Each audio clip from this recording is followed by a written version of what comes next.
Class 8 मैंने आपको आपकी हिंदी की पूरक पाठ्यपुस्तक भारत की खोज से पाठ 3 से वेद विषय मैंने आपको समझाया था। वेद विषय बेटा मैंने आपको ये समझाया था कि वेद की उत्पत्ति वित धातु से हुई है और सबसे जो भारतीय संस्कृति का जो सबसे पुराना इतिहास है वह वेद है। वैदिक युग के आर्यों के जीवन के प्रति इतनी उमंग थी कि उन्होंने बेटा आत्मा पर बहुत कम ध्यान दिया और मृत्यु के बाद भी कोई अस्तित्व है ये बहुत स्पष्ट ढंग से विश्वास वे करते थे। अब बेटा आपको उसके आगे का भाग मतलब कि जो विषय है वह वेद ही है, मगर मैंने आपको यहाँ तक समझाया था। अब मैं उसके आगे बेटा आपको समझाने जा रही हूँ पेज नंबर 22 से।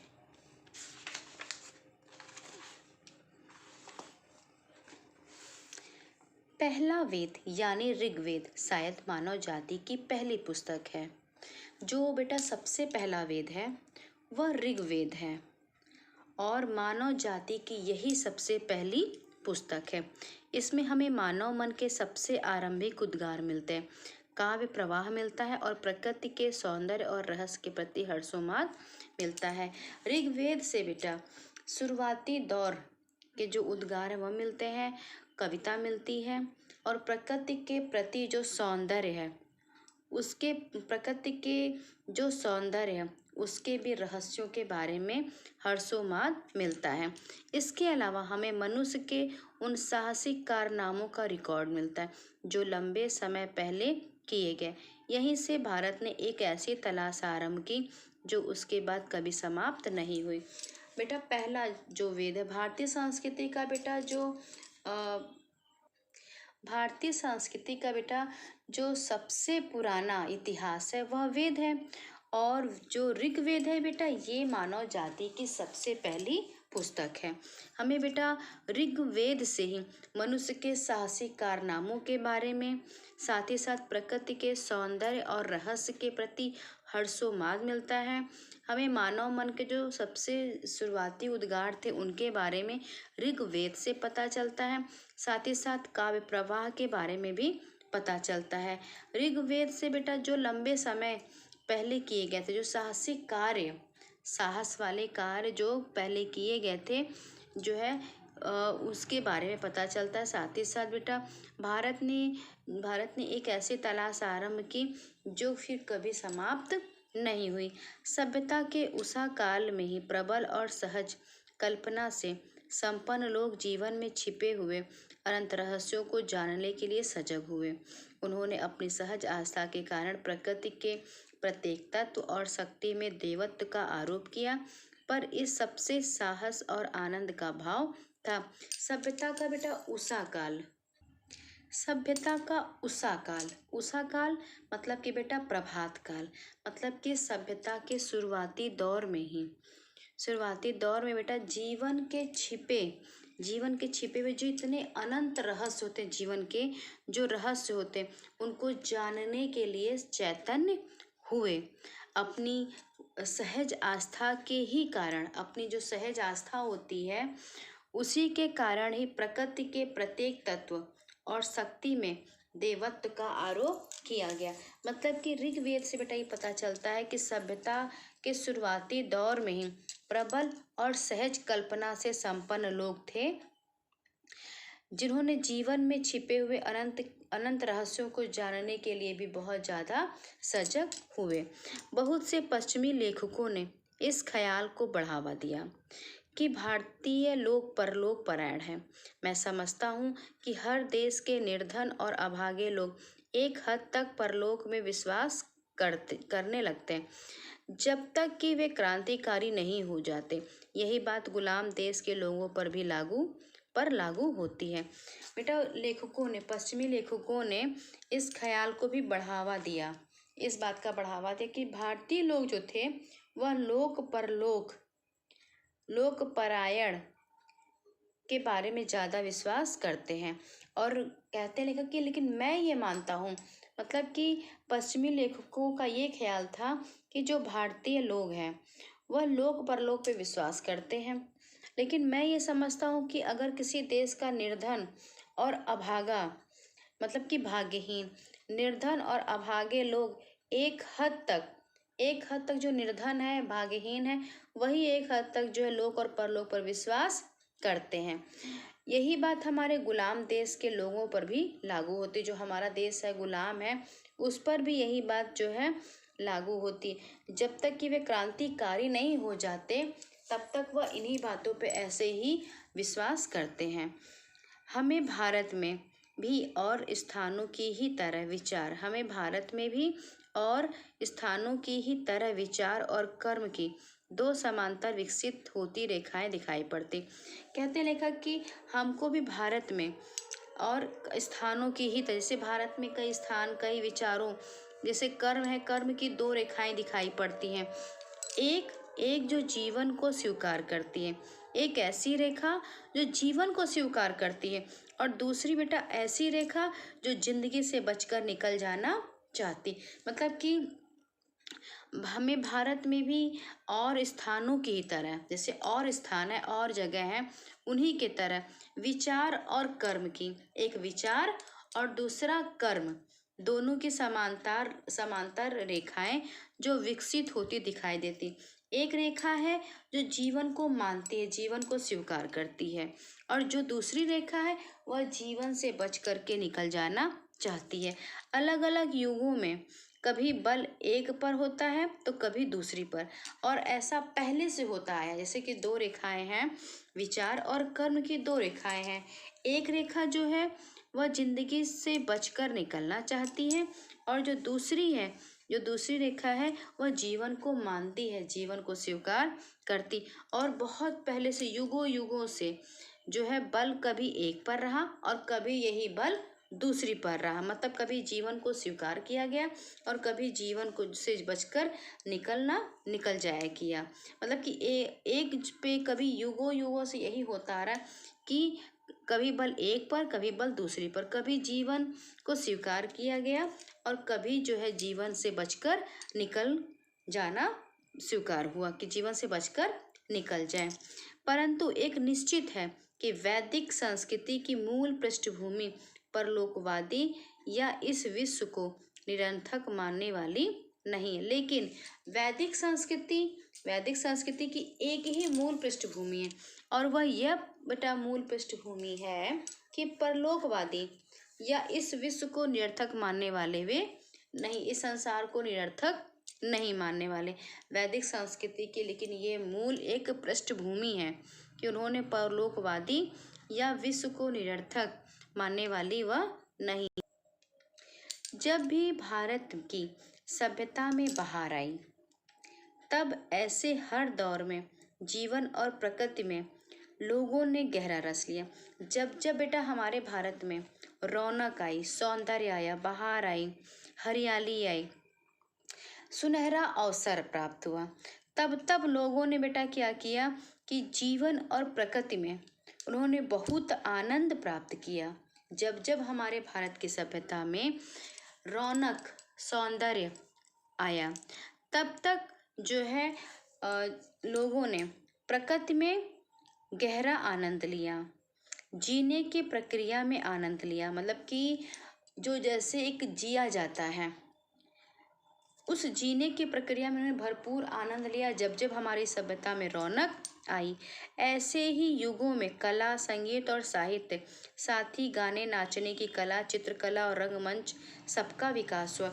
और ऐसे ही युगों में जब जब मतलब कि जब जब हमारी सभ्यता में बहार आई तब तब जो है लोगों ने आनंद लिया जीने की प्रक्रिया में। और उसी युग में ही कला, संगीत, साहित्य, साथ साथ नाचना, गाना, चित्रकला, इन सब का भी विकास उसी युग में हुआ जिस युग में लोगों ने आनंद लिया, जिस युग में लोगों ने सौंदर्य को देखा, जीने की प्रक्रिया में आनंद लिया।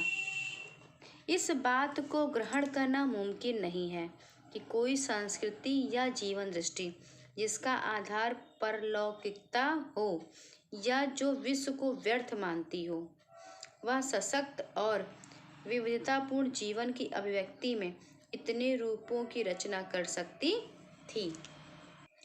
लेखक का बेटा कहना है कि ऐसे ही युग में, जिस युग में उन्होंने एक जब जीने की प्रक्रिया में उन्होंने आनंद उठाया, जब जब हमारी सभ्यता में बहार आई, ऐसे ही युगों में चित्रकला, मूर्तिकला, चित्रकला, साहित्य, संगीत इत्यादि की जो है नाचने गाने की कला आदि का विकास हुआ। और फिर इस बात को ग्रहण करना भी क्या है, मुमकिन नहीं है कि कोई भी संस्कृति हो, कोई भी संस्कृति हो और वह या फिर जीवन दृष्टि हो, कोई भी संस्कृति हो या जीवन दृष्टि हो जिसका आधार क्या हो, परलौकिकतावाद हो और जो क्या है विश्व को व्यर्थ मानती हो। जैसे कि यहाँ पर कहा कि विश्व को निरर्थक मानने वाली नहीं है, मतलब निरर्थक मतलब कि बेकार, व्यर्थ, व्यर्थ की मानने वाली नहीं है। तो जिसका जो है ऐसी कोई संस्कृति या जीवन दृष्टि जिसका आधार ही क्या हो, जिसका आधार ही हो परलौकिकता हो या फिर जो विश्व को क्या मानती हो, व्यर्थ मानती हो, तो वह सशक्त और विविधतापूर्ण जीवन की अभिव्यक्ति के इतने रूपों की रचना कर सकती थी। मतलब कि इतने अभिव्यक्ति और जो हमारी विभिन्नतापूर्ण जो जीवन है उसको इतने रूपों में रचना कर सकती थी। कोई संस्कृति जो बुनियादी तौर पर परलौकिकतावादी होगी वह हजारों वर्ष बनी नहीं रहेगी। मतलब कि यहाँ पर लेखक ने बेटा इस बात का खंडन कर दिया है कि जिन्होंने किस पर विश्वास किया, परलौकिकतावाद पर विश्वास किया। अगर परलौकिकता होती तो विश्व को व्यर्थ मानती हो, मतलब कि जिसका आधार परलौकिकता है और जो विश्व को बेकार मानता है तो वह सशक्त वह सशक्त नहीं होगी। साथ ही साथ विविधतापूर्ण जीवन की अभिव्यक्ति में इतने रूपों की रचना कर सकती थी। मतलब कि लेखक का कहना है कि कोई भी संस्कृति, कोई भी सभ्यता जो जिसका बुनियाद, जिसकी नींव अगर पारलौकिकता है तो वह सभ्यता हजारों सालों तक बनी नहीं रहेगी। मतलब लेखक ने इस बात का खंडन कर दिया है कि उनका आधार जो है परलौकिकता है। मतलब उनका कहना है कि अगर किसी संस्कृति का नींव, किसी सभ्यता की नींव अगर पारलौकिकतावादी है तो वह सभ्यता जो है, वह संस्कृति हजारों सालों तक बनी नहीं रहेगी, वह नष्ट हो जाएगी। भारतीय संस्कृति की निरंतरता, अब हमारी भारतीय संस्कृति बेटा बराबर बनी रही, उसमें निरंतरता रही। इस विषय पे लेखक ने क्या कहा है, हमें आरंभ में ही एक ऐसी सभ्यता और संस्कृति की शुरुआत दिखाई पड़ती है। हमें अपने भारत में बेटा शुरुआती दौर से ही एक ऐसी सभ्यता, एक ऐसी संस्कृति की शुरुआत दिखाई पड़ती है जो कितने भी परिवर्तन आए, जो तमाम परिवर्तन आए, लेकिन उसमें उस सभ्यता में जो कितने भी परिवर्तन आए लेकिन हमारी सभ्यता, हमारी जो संस्कृति वह आज भी बनी हुई है। इसी समय मूल आदर्श आकर ग्रहण करने लगते हैं और साहित्य और दर्शन, कला और नाटक तथा जीवन के और तमाम क्रियाकलाप इन आदर्शों और विश्व दृष्टि के अनुकूल चलने लगते हैं। इसी मूल आदर्श, यही मूल आदर्श जो है ग्रहण करने लगती है और जो साहित्य, दर्शन, कला, नाटक और बेटा जीवन के और जितने भी क्रियाकलाप होते हैं उनके ही अनुकूल चलने लगते हैं। मतलब कि यही जो अगर सभ्यता और संस्कृति की शुरुआत दिखाई पड़ती है हमें आरंभ से, जो इतना बदलाव, इतना परिवर्तन आया फिर भी हमारी सभ्यता, हमारी संस्कृति नहीं बदली। और इसी मूल आदर्श को, जो इसका मूल है, जो इसकी बुनियाद है, उसी आदर्श को ग्रहण हम करने लगते हैं। और ग्रहण करने के बाद बेटा हम साहित्य, दर्शन, कला, नाटक और जीवन के जितने तमाम हमारी क्रियाएं हैं, क्रियाकलाप हैं, उन्हीं के ही अनुकूल हम भी चलने लगते हैं।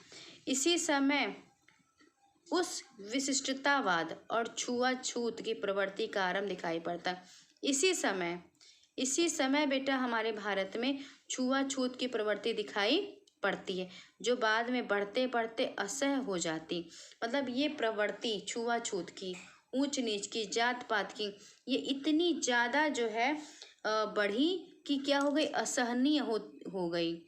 यही प्रवृत्ति आधुनिक युग की जाति व्यवस्था है। मतलब कि उस समय ये छुआछूत, जाति पात, इसी ने किसको जन्म दिया, इसी ने जाति व्यवस्था को जन्म दिया। मतलब कि इसी समय जो है छुआछूत, विशिष्टतावाद की प्रवृत्ति दिखाई पड़ती है, जो आरंभ से है, जो इतना बढ़ते बढ़ते इतना असहनीय हो गई। और बाद में यही प्रवृत्ति, यही छुआछूत की प्रवृत्ति जो है बाद में जाति व्यवस्था में बदल गई। यह व्यवस्था एक खास युग की परिस्थिति के लिए बनाई गई। इसका उद्देश्य था उस समय की समाज व्यवस्था को मजबूत बनाना और उसे शक्ति और संतुलन प्रदान करना। किंतु बाद में यह उसी समाज व्यवस्था और मानव मन के लिए कारागृह भी बन गई। मतलब कि छुआछूत की प्रवृत्ति भी इसी समय से दिखाई पड़ती है, इसी सभ्यता से दिखाई पड़ती है, जो आगे जाके आधुनिक युग में यही छुआछूत की प्रवृत्ति जो है जाति व्यवस्था में बदल गई। और उस समय की मतलब इसका उद्देश्य ये था, जो है जो भी जाति व्यवस्था थी, इसका उद्देश्य ये था कि समाज व्यवस्था को मजबूत बनाना, समाज की व्यवस्था को मजबूती देना, उसे शक्ति और संतुलन प्रदान करना। मतलब समाज को एक शक्ति, एक संतुलन प्रदान करना था।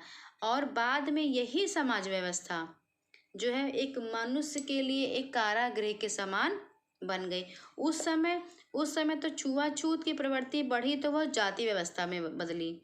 और जाति व्यवस्था, इस व्यवस्था को क्या किया गया, इसका उद्देश्य था कि उस समय समाज को मजबूत बनाना, शक्ति और संतुलन प्रदान करना। लेकिन यही समाज व्यवस्था आगे जाकर के मानव के लिए एक कारागृह के समान बन गई।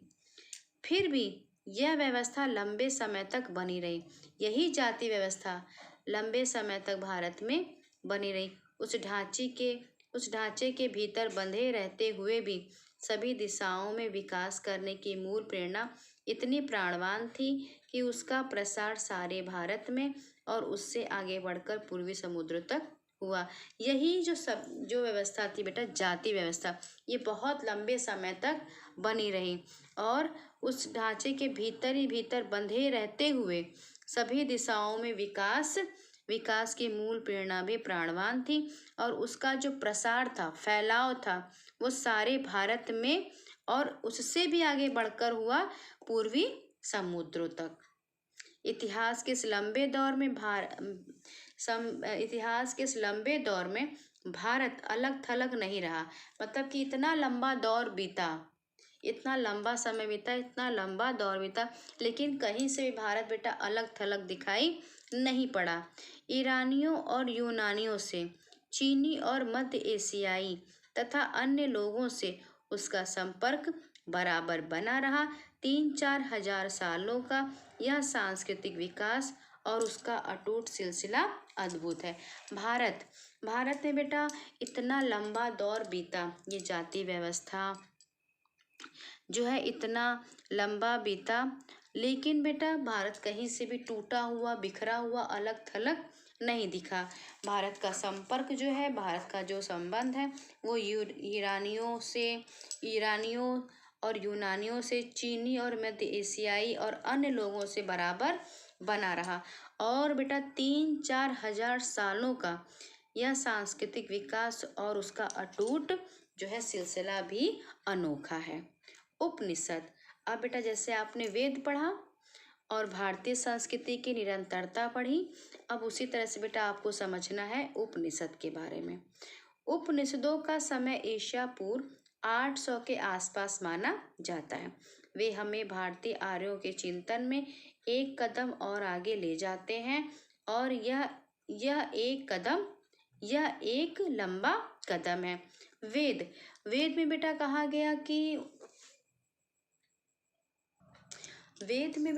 गया कि ना मूर्ति पूजा और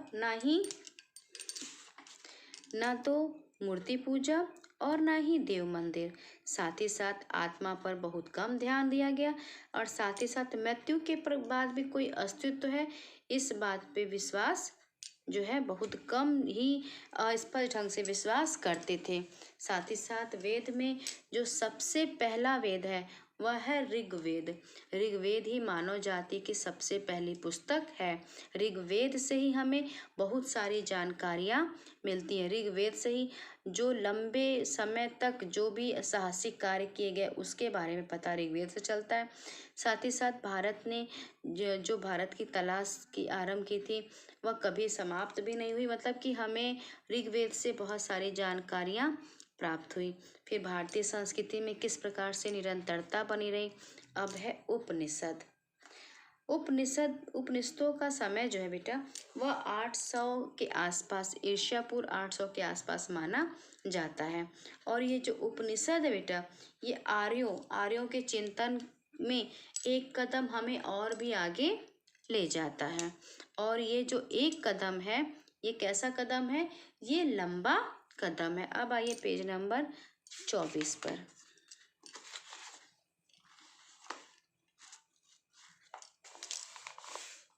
उपनिषदों में जांच पड़ताल की चेतना और चीजों के बारे में सत्य की खोज का उत्साह दिखाई पड़ता है। उपनिषद में सत्य की खोज के बारे में पता चलता है। जो चेतना और जांच पड़ताल करना, साथ ही साथ सत्य के बारे में जानना, इसी का उत्साह जो है दिखाई पड़ता है।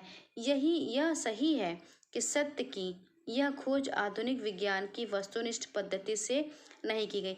उपनिषद में सत्य की जो खोज की गई थी वह वैज्ञानिक पद्धति के अनुसार नहीं की गई थी, फिर भी उनके दृष्टिकोण में वैज्ञानिक पद्धति का तत्व मौजूद है। वे किसी किस्म के हठवाद को अपने रास्ते में नहीं आने देते थे। उनका जोर अनिवार्य रूप से आत्मबोध पर था। उपनिषद में बेटा आत्मबोध पर जो है बल दिया गया था। व्यक्ति की आत्मा और परमात्मा संबंधी ज्ञान पर है। इन दोनों को मूलतः एक कहा गया। जिस तरह से बेटा वेद में कहा गया कि मृत्यु के बाद भी कोई अस्तित्व है, तो इसका खंडन किया गया। साथ ही साथ जो है उसमें कहा गया आत्मा पर बहुत जोर नहीं दिया गया, आत्मा को नहीं माना गया। लेकिन उपनिषद में कहा गया कि आत्मा और परमात्मा क्या है, मूलतः एक ही है। उपनिषद में सत्य की खोज की गई। उपनिषद में जो खोज की गई वह जो है विज्ञान की वस्तुनिष्ठ पद्धति से नहीं की गई, लेकिन फिर भी क्या कहा गया कि वैज्ञानिक पद्धति का तत्व मौजूद है। उपनिषद में जो है आत्मबोध पर है, मतलब कि उसका जोर अनिवार्य रूप से किस पर है, आत्मा के ज्ञान पर है। व्यक्ति की आत्मा और परमात्मा संबंधी ज्ञान पर है। उपनिषद में बेटा आत्मा और परमात्मा संबंधी ज्ञान पर है, साथ ही साथ आत्मबोध पर है। इन दोनों का मूलतः यही कहा गया कि ये दोनों क्या है, एक ही कहा गया। बाह्य वस्तु जगत मतलब बाहरी वस्तु जगत को मिथ्या तो नहीं कहा गया, मतलब कि बाहरी आडंबर क्या है, मिथ्या है, मतलब झूठ है, ये तो नहीं कहा गया, पर उसे सापेक्ष रूप में सत्य कहा गया। मतलब कि जो भी वाह मतलब बाहरी, जो बाहरी दुनिया है, जो बाहरी जगत है, उसको झूठा तो नहीं कहा गया, मतलब माना भी नहीं गया और उसे झूठा भी नहीं कहा गया, लेकिन उसे सच के रूप में, सापेक्ष रूप में सत्य कहा गया, आंतरिक सत्य के एक पहलू के अर्थ में। उपनिषदों का सामान्य झुकाव जो था बेटा वह था अद्वैतवाद की ओर। जो उपनिषद का झुकाव है वह अद्वैतवाद की ओर है और सारी दृष्टिकोण का इरादा यही मालूम होता है कि उस समय बेटा जिन मतभेदों के कारण भयंकर वाद विवाद हो रहे थे, उस समय हमारे भारत में जो भी वाद विवाद हो रहे थे, जो भी आपस में मतभेद थे, वाद विवाद हो रहे थे, तो उनका जो मतभेद हो रहे थे, साथ ही साथ जो वाद विवाद हो रहे थे, उसे किसी तरह से क्या कर दिया जाए, कम कर दिया जाए। यह समंजन का रास्ता है। जादू टोने में दिलचस्पी या उसी किस्म के लोकोत्तर ज्ञान को सख्ती से निरुत्साहित किया गया और बिना सच्चे ज्ञान के कर्म कांड और पूजा पाठ को व्यर्थ बताया गया। मतलब कि उपनिषद का जो बेटा झुकाव था वह था अद्वैतवाद की ओर। साथ ही साथ जो आपसी वाद विवाद मनमुटाव मतभेद थे उसको कुछ भी किया जाए उसको किसी तरह से कम किया जाए। साथ ही साथ जो भी जिन लोगों की दिलचस्पी जादू टोने में थी तो उनका जो है उनको सख्ती के साथ उसको निरुत्साहित किया गया और बिना सच्चे ज्ञान के, जब तक कि सच्चा ज्ञान प्राप्त नहीं होता है, कर्म कांड और पूजा पाठ सब क्या है, व्यर्थ है। आवश्यक क्या है, सच्चा ज्ञान। उपनिषद में कहा गया कि उसका झुकाव पूर्ण रूप से अद्वैतवाद की ओर था। साथ ही साथ जो आपसी मतभेद जो वाद विवाद थे उसे किसी तरह से कम किया जाए। जो जादू टोने में दिलचस्पी रखते थे सख्ती के साथ उनको निरुत्साहित किया जाए और सच्चा ज्ञान के बिना कर्म कांड और जो पूजा पाठ है वो सब क्या है, बेकार उपनिषद में बताया गया। उपनिषद में कहा गया कि सबसे बड़ी जो बात है वह है सत्य की खोज करना। जादू टोने की दिलचस्पी हटा करके सख्ती से उसको निरुत्साहित किया गया और सच्चा ज्ञान प्राप्त किए बिना जो भी हमारे कर्म कांड है पूजा पाठ है ये सब क्या है, व्यर्थ है। उपनिषदों की सबसे प्रमुख विशेषता है सच्चाई पर बल देना। उपनिषद की बेटा जो सबसे प्रमुख विशेषता है वह है सच्चाई को मानना, सच्चाई पर बल देना। उपनिषदों की मशहूर प्रार्थना में प्रकाश और ज्ञान की ही कामना की गई है। अब यहाँ ध्यान दीजिए क्लास 8 कि उपनिषद में ही बेटा जो है मशहूर प्रार्थना में प्रकाश और ज्ञान की ही कामना की गई है। मतलब कि प्रकाश और ज्ञान की ही इच्छा व्यक्त की गई। असत से मुझे सत्य की ओर ले चल, मतलब कि मुझे झूठ से सच्चाई की ओर ले चल। अंधकार से मुझे प्रकाश की ओर ले चल और मृत्यु से मुझे अमृत की ओर ले चल, मतलब मृत्यु से मुझे अमरता की ओर ले चल। बार बार हमें एक बेचैन मन झांकता दिखाई पड़ता है जो निरंतर किसी खोज में किसी प्रश्न का उत्तर पाने में लगा है। इतरेय ब्राह्मण में इस लंबी अत्यंत अनिवार्य यात्रा के बारे में एक स्रोत है। हर स्रोत का अंत इस टेक से मिलता है, चरैवेति हे यात्री, इसलिए चलते रहो। मतलब उपनिषद में बेटा जो है जोर दिया गया है सत्यता पर और सच्चाई पर बल देना उसकी प्रमुख विशेषता थी। उपनिषद में बेटा कहा गया है कि प्रकाश और ज्ञान की कामना की गई। मुझे असत से सत्य की ओर ले चल, अंधकार से प्रकाश की ओर ले चल, मृत्यु से अमरता की ओर ले चल। और बेटा जो निरंतर किसी खोज में किसी प्रश्न का उत्तर पाने में लगा हुआ उसके बारे में कहा गया है कि बस चलते रहो और चलते रहो। मतलब उपनिषद में कहा गया बेटा कि जब तक सच्चा ज्ञान प्राप्त नहीं होता है तब तक हमारी पूजा पाठ भी क्या है, व्यर्थ है। सत्य की खोज ही उपनिषद में की गई। क्लास 8 अभी आप बेटा यहाँ तक पढ़िएगा। आप बेटा आज वेद के बारे में और उपनिषद के बारे में बहुत अच्छे से फिर से पढ़िएगा। देखिए हमारा जो वेद है उसने हमसे क्या कहा और उपनिषद से हमें किस बात की जानकारी मिलती है ये भी बेटा बहुत ध्यान से पढ़िए। इसके बाद मैं आपको समझाऊंगी व्यक्तिवादी दर्शन के लाभ और हानियाँ और भौतिकवाद।